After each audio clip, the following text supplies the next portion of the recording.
योद्धा express news live Pune. पुण्यातील Swargate police स्थानकाजवळील एका ऑटोमध्ये मोबाईल विसरल्यावर तक्रार देणाऱ्या नागरिकाला सहसा आनंदाविषयीचा अनुभव लाभला.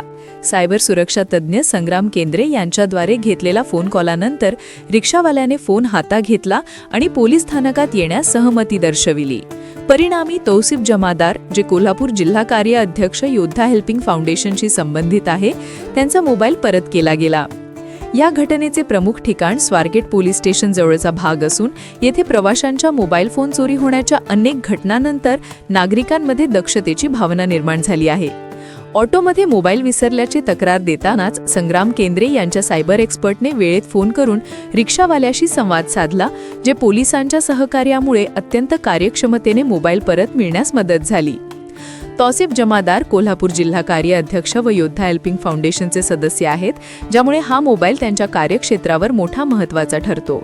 या प्रकारामुळे गुन्हेगारांकडून होणाऱ्या मोबाईल चोरीच्या घटनांची संख्या कमी करण्यासाठीही पोलिसांच्या कठोर उपाययोजना आवश्यक आहे असे दिसून येते. स्वारगेट पोलीस स्थानकाने मोबाईल चोरीपासून प्रवाशांचे संरक्षण करण्यासाठी नियमित तपासणी आणि जेरबंद करण्याचे प्रयत्न सुरू ठेवले आहेत. या घटनेमुळे नागरिकांनी देखील आपले वस्तू सतर्कपणे सांभाळणे आवश्यक आहे, असेही पोलीस अधिकाऱ्यांनी सांगितले. या घटनेवरून स्पष्ट होते की पोलीस आणि नागरिकांमधील सहकार्य तसेच तंत्रज्ञानाचा योग्य वापर केल्यास चोरी आणि गमावलेल्या वस्तूंची परतफेड होण्यास मोठी मदत होऊ शकते.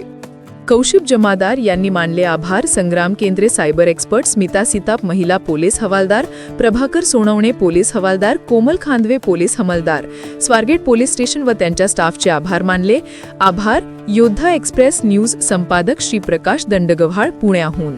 प्रतिनिधी पुण्याहून तौसिफ जमादार. योद्धा वाहन चालक मालक हेल्पिंग फाउंडेशन महाराष्ट्र राज्य प्रकाश दंडगव्हाळ.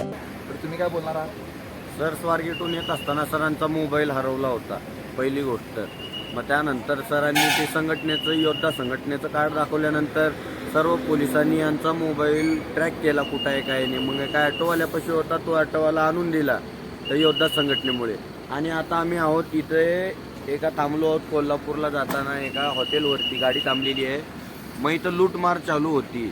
10 रुपयाची वस्तू आहे 15 रुपयाला. मग सरांनी आवाज उठवला तेव्हा ती गोष्ट आम्हाला 10 रुपयालाच मिळाली. तरी योद्धा संघटनेची एक ताकद आहे. तुम्ही पण सामील व्हा यात. धन्यवाद.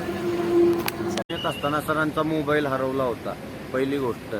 मग त्यानंतर सरांनी ते योद्धा संघटनेचं कार्ड दाखवल्यानंतर सर्व पोलिसांनी यांचा मोबाईल ट्रॅक केला, कुठं आहे काय नाही. मग काय ऑटोवाल्यापाशी होता, तो ऑटोवाला आणून दिला तर योद्धा संघटनेमुळे. आणि आता आम्ही आहोत इथे एका थांबलो आहोत कोल्हापूरला जाताना, एका हॉटेलवरती गाडी थांबलेली आहे. मग इथं लूटमार चालू होती. 10 रुपयाची वस्तू आहे 15 रुपयाला. मग सरांनी आवाज उठवला तेव्हा ती गोष्ट आम्हाला 10 रुपयालाच मिळाली. तरी योद्धा संघटनेची एक ताकद आहे.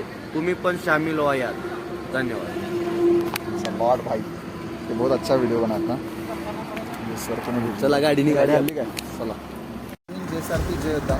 मी कोल्हापूर जिल्हा कार्याध्यक्ष योद्धा वाहन चालक मालक हेल्पिंग फाउंडेशनचा कार्याध्यक्ष कोल्हापूर जिल्ह्यामधला.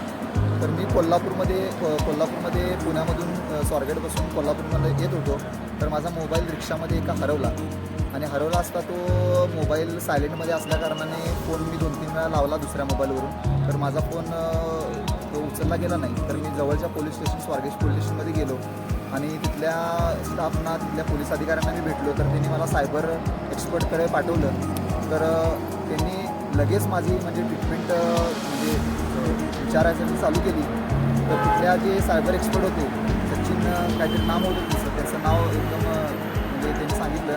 तर मला त्यांनी खूप कोऑपरेट चांगल्या पद्धतीने प्रामाणिकपणाने मला त्या रिक्षावाल्याला फोन लावल्यानंतर ते रिक्षावाले आले आणि ते रिक्षावाल्याने माझा मोबाईल दिला. मी त्याचेही आभार मानले. त्याला माझ्या स्वखुशीने त्याला मी पैसे दिले. खूप खुशीने रिक्षावाला गेला. आणि तिथल्या मला एवढंच बोलायचं होतं की आपल्या योद्धाचा मी खूप आभार आहे. कारण योद्धाच्या ह्या आयडीमुळं मला तिथे जे ट्रीटमेंट मिळाली ती खूप चांगल्या पद्धतीने ट्रीटमेंट मिळाली. आणि योद्धाची ताकद काय आहे हे मला तिथं समजलं. आणि मी एवढंच बोलून माझे 2 वाक्य संपवतो. जय हिंद, जय सारथी, जय योद्धा.